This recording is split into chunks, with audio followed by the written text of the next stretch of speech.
jagonya bisa membuat puisi.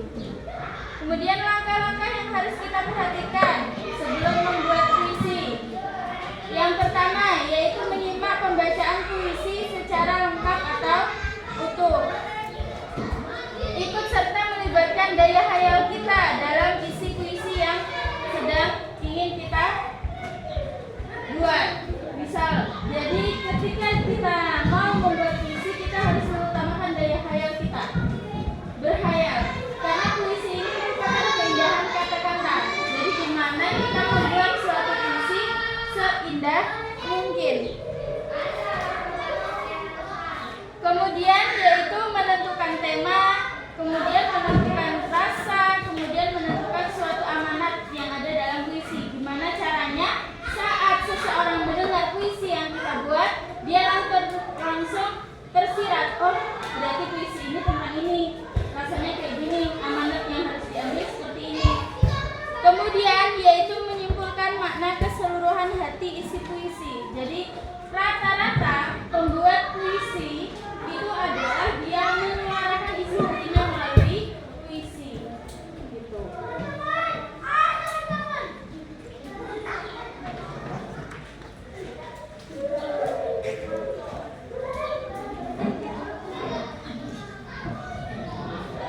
Kemudian selanjutnya ada ciri-ciri puisi.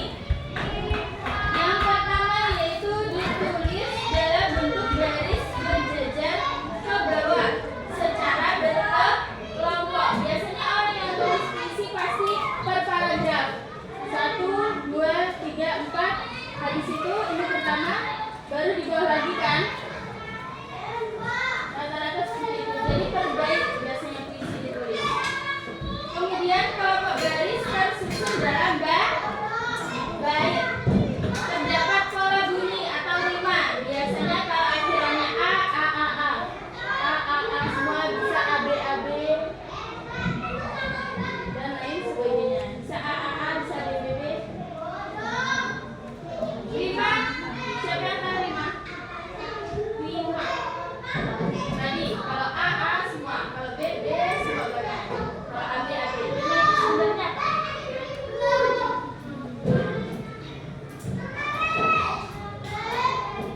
Rima.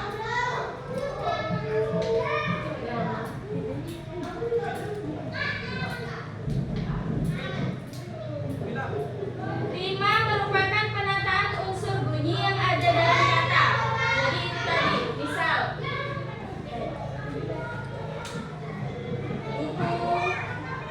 buku, kamu,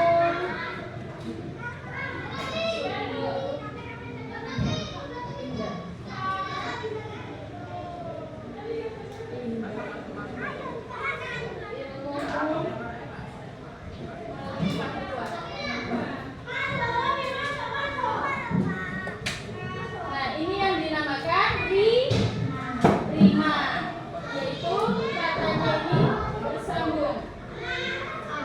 Kemudian irama sangat jelas terlihat saat puisi dibacakan. Intonasi, penekanan kata, tempo itu juga penting saat membaca sebuah puisi. Terdapat pilihan kata atau diksi, penggunaan majas. Udah belajar majas? Zaman sebelumnya masih ingat majas? Ada namanya majas apa? Metafora, personifikasi, bola, asosiasi. Ya, jadi biasanya yang sering terdapat di dalam puisi majas apa kira-kira? Ya, hiperbola, melebih-lebihkan, hatiku remuk, hancur, berkeping-keping. Itu namanya hiperbola, melebih-lebihkan sesuatu yang sebenarnya tidak seperti itu. Itu biasanya sering sekali terdapat di dalam puisi. Kemudian latar, alur, dan tokoh tidak begitu ditonjolkan. Biasanya lebih ke dalam perasaan diri sendiri. Enggak ada misalnya indah kenapa gitu, nggak ada. Biasanya dia lebih menonjolkan isi hatinya. Kekuatan utama ekspresi puisi terdapat pada pilihan kata atau diksi. Kata-kata yang dipilih penyair berfungsi untuk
Saking itu.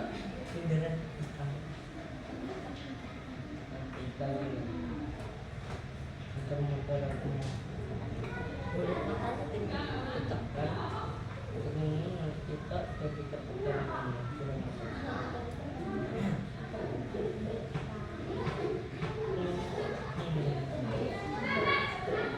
Maju berang.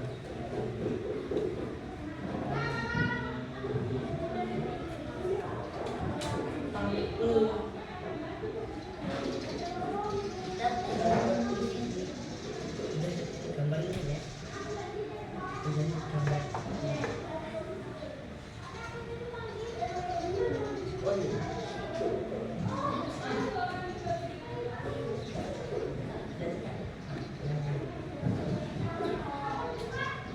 Banyak.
Bahkan coba baca Aisyah, puisinya Aisyah, coba didengerin. Boleh pakai nada-nada? Terserah Aisyah. Sekolah. Aku menatapmu dari jendela kelas. Bisa. Boleh? Melihat bendera berkibar dengan berani. Jasamu tak dapat ku balas, membuat diriku memiliki ilmu yang kulari.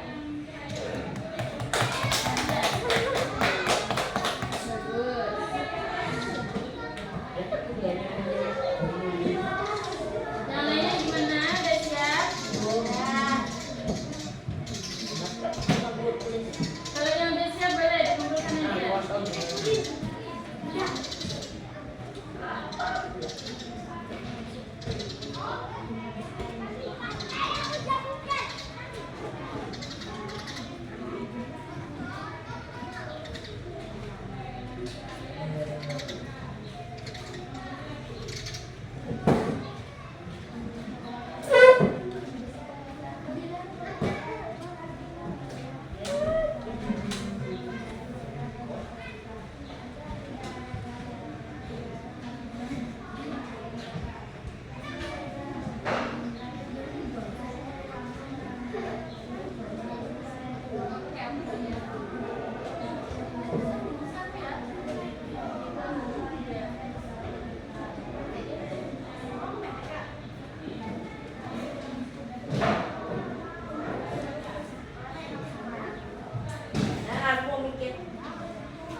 Ya, bingung buat puisi apa. Tambah apa? Mau ada yang baca puisi lagi? Ya.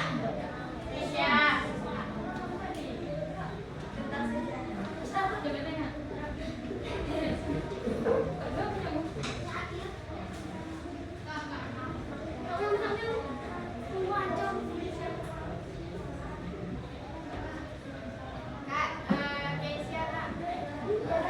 Boleh saya?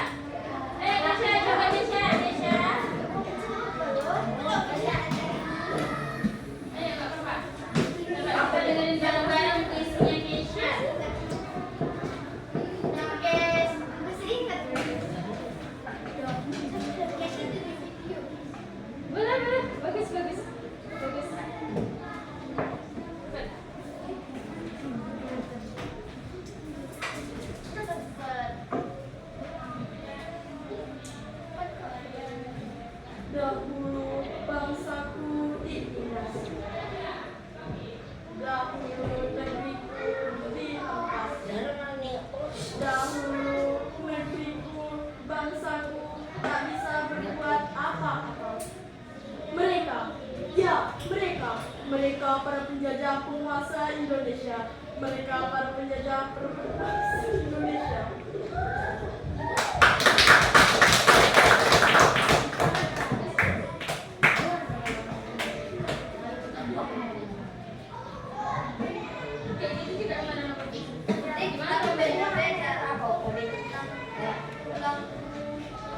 NKRI.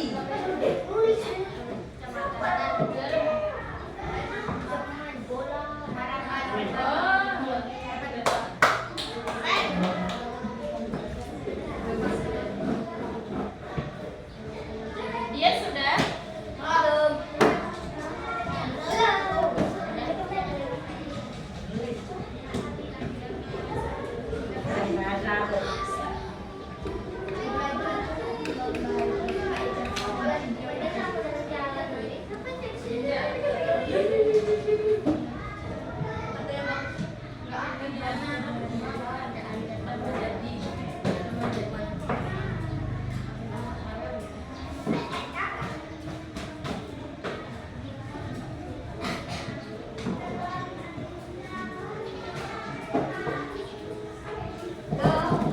Dan kumpulkan.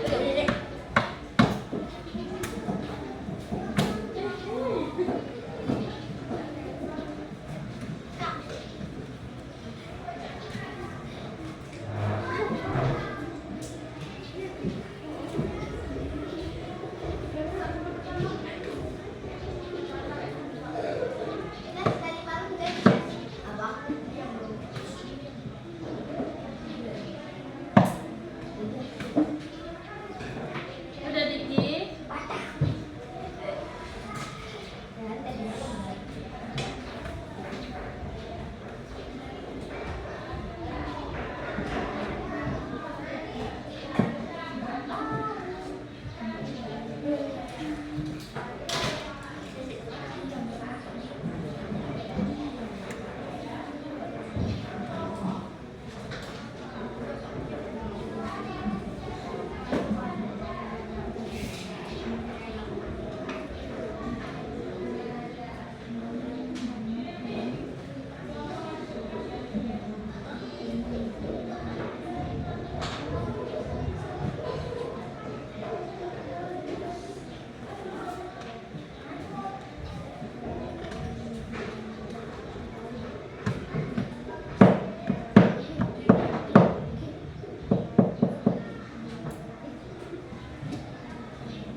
Udah.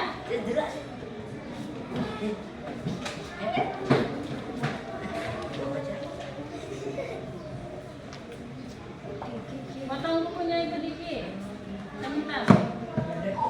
Udah siap semua berarti ya? Puisinya bagus, bagus semuanya. Tadi juga udah ada yang bacain, punya Isa sama punya Keisha, itu bagus. Besok nanti lah, nanti jam istirahat ambil aja nih, udah dimulai.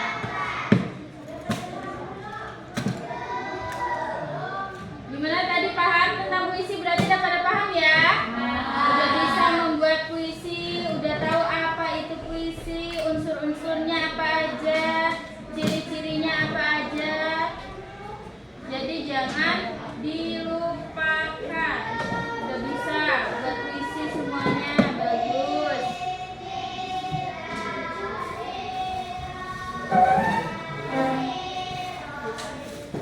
Nanti di pertemuan selanjutnya kita lanjutkan tentang cerita rakyat. Jadi jangan lupa dibaca bukunya di rumah, jangan ada yang keluar. Dilanjutkan nanti mata pelajaran guru selanjutnya. Semuanya